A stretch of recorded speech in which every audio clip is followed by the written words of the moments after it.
नमस्कार, बहुत स्वागत है आपका। मैं हूं आपके साथ सुमित शर्मा और बुलेटिन में हम सबसे पहले बात करेंगे आसमानी आफत की।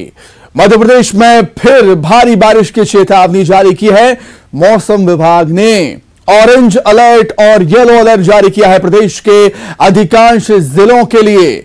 भोपाल, जबलपुर, नर्मदापुरम, इंदौर और उज्जैन संभाग में भारी बारिश की संभावना जताई गई। बैतूल, रतलाम, उज्जैन और आगर जिले में ऑरेंज अलर्ट जारी हुआ है।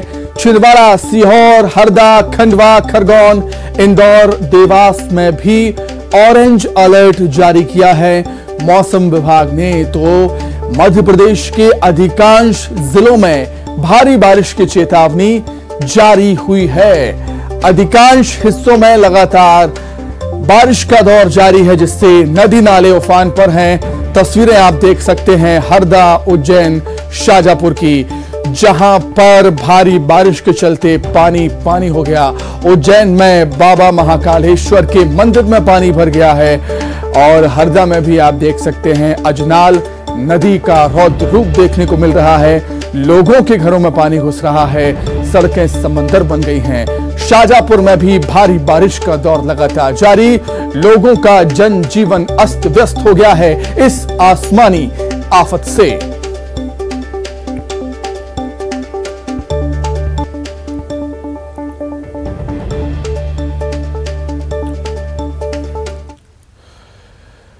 वहीं मध्य प्रदेश के कई जिलों में भारी बारिश का सिलसिला लगातार जारी है। शाजापुर में तेज हवा के साथ झमाझम बारिश हो रही है, तो वहीं भोपाल में डैम का गेट खोला गया। उज्जैन शहर भी पानी पानी हो गया है। वहीं ग्रामीण इलाकों में हालात ज्यादा खराब हैं।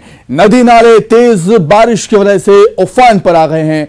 महिलाओं ने नदियों की शांति के लिए, उफनती नदियों की शांति के लिए पूजन अर्चन भी शुरू कर दिया है।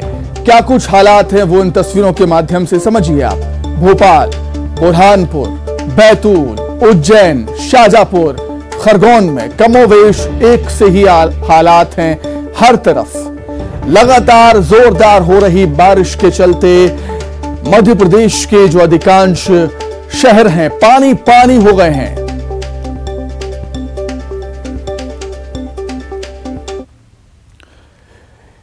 अगर बात करें दमोह की, तो यहां पर आकाशीय बिजली गिरने से मौत हो गई है। आकाशीय बिजली गिरने से 2 लोगों की जान चली गई।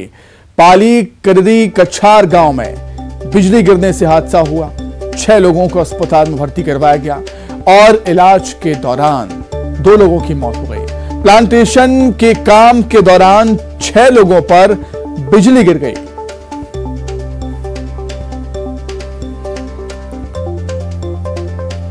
तो आसमानी आफत से लोगों का हाल बेहाल है और कहीं ना कहीं अब ये जानलेवा भी साबित हो रहा है। आकाशीय बिजली गिरने से दमोह में 2 लोगों की जान चली गई है। 6 लोगों पर बिजली गिरी थी। इलाज के दौरान 2 ने दम तोड़ दिया। बुरहानपुर की बात कर लेते हैं। यहां खामनी गांव के पास उफनते नाले को पार करते समय ट्रैक्टर ट्रॉली पलट गए। गनीमत रही कि ड्राइवर की जान बच गई किसी तरह से। नाले पर एक कार भी फंसी हुई थी। पानी का तेज बहाव भी था।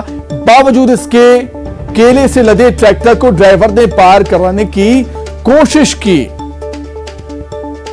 लेकिन पानी के तेज बहाव में ट्रैक्टर ट्रॉली पलट गए। देखिए आप तस्वीरों में, पहले से ही कार वहां पर फंसी हुई है, लेकिन इसके बावजूद भी ड्राइवर ट्रैक्टर लेकर पहुंच गया वहां पर। बुरहानपुर की बात करें तो बैतूल में यहां ताप्ती नदी में एक किसान बह गया। उफनते रपटे को पार करते समय हादसा हुआ। किसान का नाम धर्मराज बर्डे है। जानकारी के सामने आने के बाद ताप्ती नदी पर बने चंदोरा डैम में शव की तलाश की जा रही है। मुल्ताई थाना इलाके के सांडिया गांव के पास यह हादसा हुआ था।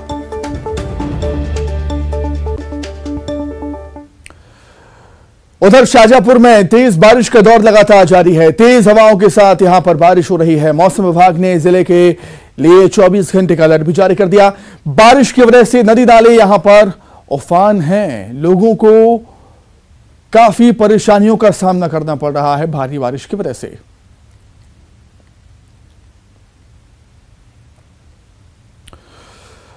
तो वही महाकाल की नगरी उज्जैन में बारिश का सैलाब आया, वो भी ऐसा कि अब आसमान से महाकाल मंदिर पर जलाभिषेक होने लगा। तस्वीरें देखिए कैसे उज्जैन में भारी बारिश से महाकाल मंदिर में पानी भर गया। छतों को चीरते हुए पानी का झरना बह रहा है। पूरा मंदिर परिसर पानी में मानो तैरने लगा। महाकाल आए लोग श्रद्धालुओं की परेशानियां बढ़ गई। ये तो महाकाल लोग की बात हो गई। अब जरा उज्जैन शहर पर भी नजर डाल लीजिए। देर रात हुई बारिश में शहर भर में जल भराव के हालात बन गए हैं। सड़क से लेकर घर तक लबालब पानी भरा हुआ है। बारिश को देखते हुए कलेक्टर ने आदेश जारी कर दिए हैं। कक्षा 1 से 12वीं तक के सभी स्कूलों में छुट्टी।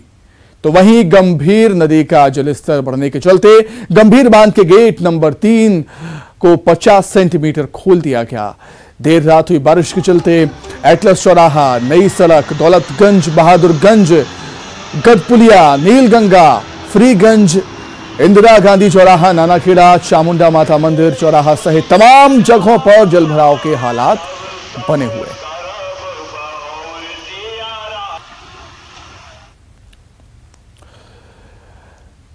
राजधानी भोपाल की बात कर ली जाए तो बारिश के बाद कोला डैम के 2 गेट खोले गए। केरवा भदभदा डैम से पहले ही कोला डैम को खोला गया है। डैम में पानी के लेवल को मेंटेन करने के लिए ऐसा किया गया। तस्वीर आप देख सकते हैं, राजधानी भोपाल की तस्वीरें हैं जहां पर कोला डैम के गेट खोले गए हैं। 2 गेट खोले गए हैं वाटर लेवल को मेंटेन करने के लिए।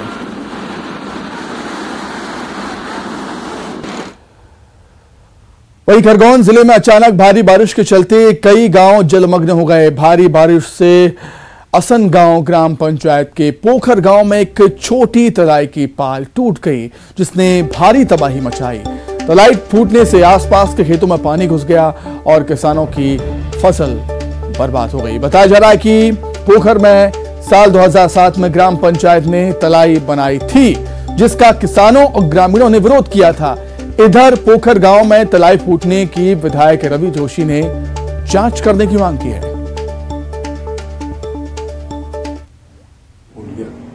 तालाब के फूटने से नाले में अत्यधिक पानी आ गया।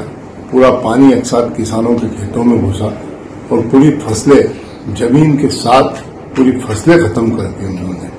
मैं इसके साथ साथ झालपा, इदारतपुरा, पंदाना, रजूर, जहां जहां खरगोन विकासखंड और अन्य क्षेत्रों में अतिवृष्टि एक रात में अधिक हो गई और पानी की निकासी नहीं होने की वजह से जो फसलें खराब हुई है, प्रशासन से मांग करता हूं कि तत्काल इन फसल खराब जो फसलें हुई उसका सर्वे कराएं और किसानों को अविलंब मुआवजा दें।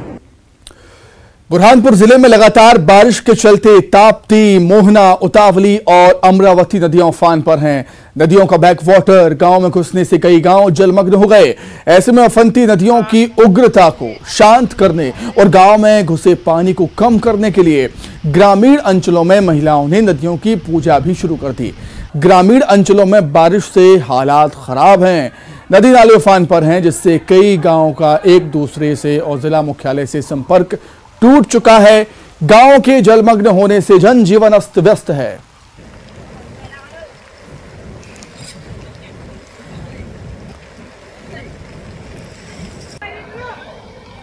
नया पुल भी डूबने के लिए मात्र 5 फीट शेष बचा है। ग्राम फोपनार।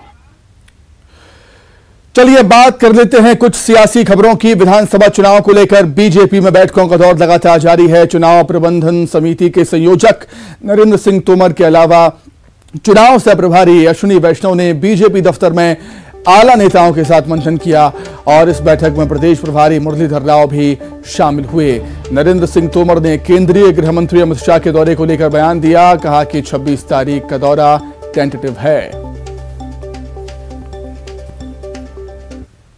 अब चुनाव की तैयारियां चल रही हैं। स्वाभाविक रूप से कामकाजी बैठकें चलती रहती हैं। आज भी हम लोग बैठे हैं, रात को भी बैठेंगे, कल भी बैठेंगे। समितियों की घोषणाएं कब तक हो जाएगी? हो जाएगा, वो तो कुछ नहीं है, काम तो चल ही रहा है, प्लेटफॉर्म बन ही गया है। अमित शाह जी भी आ रहे हैं? हाँ, जल्दी हो 26 को आ रहे हैं। अभी टेंटेटिव है 26 को, कंफर्म हो।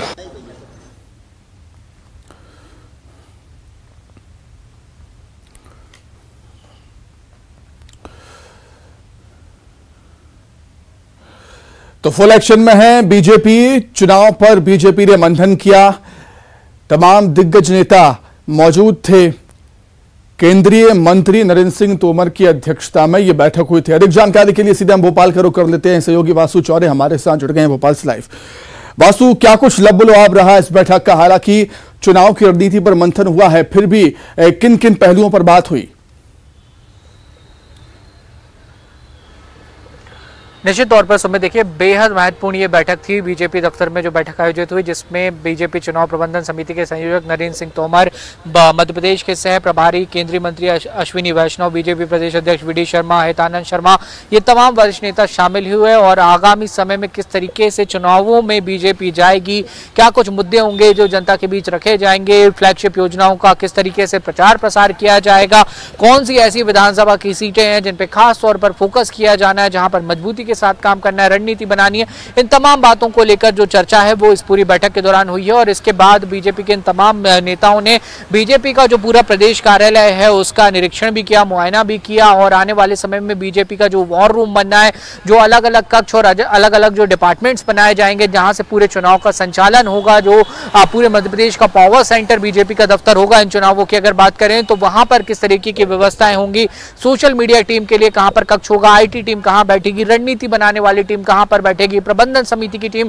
कहां से ऑपरेट करेगी, इन तमाम मसलों को लेकर जो विस्तृत चर्चा है वो पूरी इस बैठक के दौरान हुई है। और लगातार इन बैठकों का दौर जारी भी रहने वाला है, क्योंकि तमाम जो बीजेपी के बड़े नेता हैं, चाहे JP नड्डा हो, अमित शाह हो, इनके आगामी दौरे कार्यक्रम भी लगातार बने हुए हैं। तो बीजेपी पूरा दमखम झोंकती हुई इस पूरे चुनाव अभियान में नजर आ रही है। और इन बैठकों का एक सुमित अगर ओवरऑल कहा जाए तो एक सिंगल एजेंडा है कि कैसे इन विधानसभा चुनावों में बेहतर से बेहतर, अच्छे से अच्छा प्रदर्शन किया जाए और कांग्रेस को कड़ी टक्कर दी जाए। इन्हीं तमाम बातों को लेकर जो मंथन है वो लगातार चल रहा है। एक ब्लू प्रिंट तैयार हो रहा है, खाका तैयार हो रहा है, जिसके बीजेपी के कार्यकर्ता जो हैं वो आगामी चुनाव में जब प्रचार प्रसार करने उतरेंगे जमीनी स्तर पर तो उस दिशा निर्देश पर वो काम करते हुए नजर आएंगे। और बीजेपी के तमाम वो नेता इन बैठकों में शामिल हो रहे हैं जो अपने आप में चुनावों का लंबा अनुभव रखते हैं और प्रदेश और देश की राजनीति को बहुत करीब से समझते हैं, रणनीति बनाने में माहिर है। तो ये बैठकों का जो दौर है, जो सिलसिला है, वो लगातार आने वाले समय में इसी तरह चलता रहेगा। सियासी सरगर्मी अब मध्य प्रदेश में उफान पर नजर आ रही है। जी ठीक है वासु, बहुत शुक्रिया वासु आपका जुड़ने के लिए, तमाम बातचीत के लिए आपका बहुत धन्यवाद। आगे बढ़ते हैं। CM शिवराज ने आज लाडली बहना योजना में शामिल बहनों के साथ पौधारोपण किया। यहां उन्होंने कहा कि योजना में अब ऐसी महिलाओं को भी शामिल किया जाएगा जो 21 साल के विवाहित हैं। 4 व्हीलर के मापदंड के चलते योजना से छोटी बहनों को भी लाडली बहना योजना में शामिल किया जा रहा है।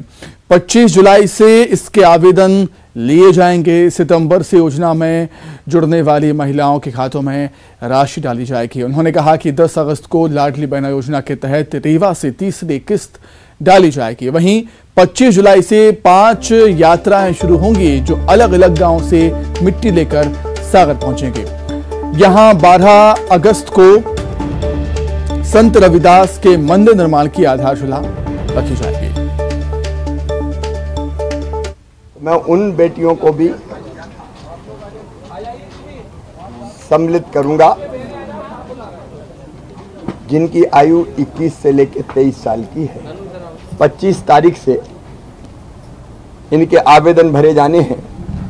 तो मेरे मन में आया कि रोज पेड़ लगाता हूं, आज मैं अपनी इन बेटियों के साथ पेड़ लगाऊं जो इस योजना में सम्मिलित हो रही है। सितंबर से इनके खातों में भी राशि डलना शुरू हो जाएगी। ये मुख्यमंत्री लाडली बहना केवल पैसा देने की योजना नहीं है, ये बहनों का सम्मान बढ़ाने की योजना है, बेटियों का आत्मविश्वास बढ़ाने की योजना है। ग्वालियर में जन आक्रोश रैली में कल प्रियंका गांधी ने केंद्र सरकार राज्य सरकार पर जमकर निशाना साधा था। ऐसे में CM शिवराज सिंह चौहान ने उन पर पलटवार किया है और उनके हर आरोपों को झूठा बताया। वहीं कांग्रेस ने प्रियंका के बयान को सही ठहराया है।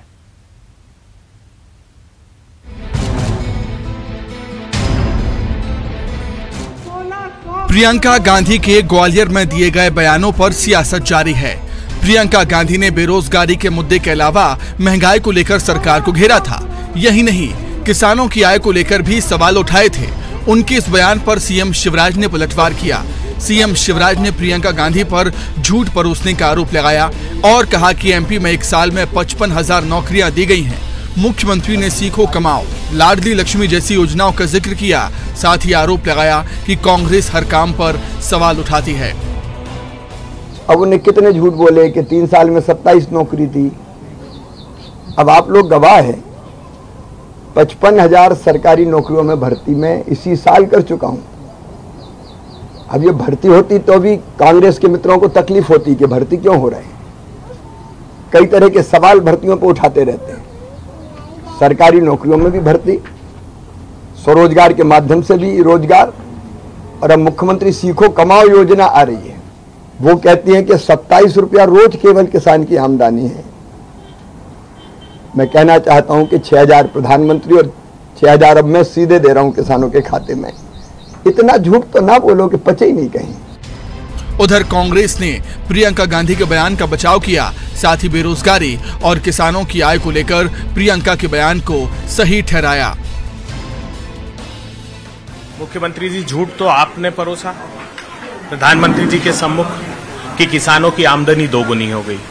ये प्रश्न आप प्रधानमंत्री जी से कीजिए कि उनके एनएसएसओ ने रिपोर्ट दी है कि किसानों की आमदनी 27 रुपए रह गई है और 74,000 करोड़ 74,000 का कर्ज एवरेज प्रत्येक किसान हो गया है। दूसरा, पार्लियामेंट्री कमेटी ऑन एग्रीकल्चर ने दिसंबर 2022 में अपनी रिपोर्ट में कहा है कि मध्य प्रदेश उन 4 राज्यों में से है जिनके किसानों की आमदनी 11-12 की तुलना में भी कम हो गई।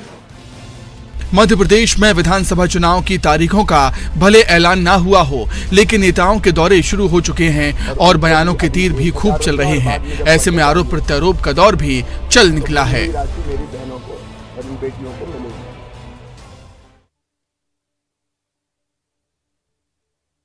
देशों के समिट को खत्म होने के बाद आज विदेशी डेलीगेट्स हेरिटेज वॉक पर निकले। सुबह 7 बजे बोलिया सरकार की छतरी से शुरू हुई हेरिटेज वॉक राजवाड़ा पर खत्म हुई और इस दौरान विदेशी मेहमानों को इंदौर की ऐतिहासिक इमारतों, समृद्ध सांस्कृतिक विरासत से रूबरू कराया। राजवाड़ा पर ही मेहमानों को इंदौर का प्रसिद्ध नाश्ता पोहा जलेबी खिलाया गया। तो डेलीगेट्स को विदेशी मेहमानों को हेरिटेज वॉक कराई गई है और हेरिटेज वॉक के जरिए इंदौर के इतिहास, संस्कृति के बारे में उनको जानकारी दी गई और देश में मशहूर इंदौर का नाश्ता पोहा जलेबी भी खिलाया गया है विदेशी मेहमानों को।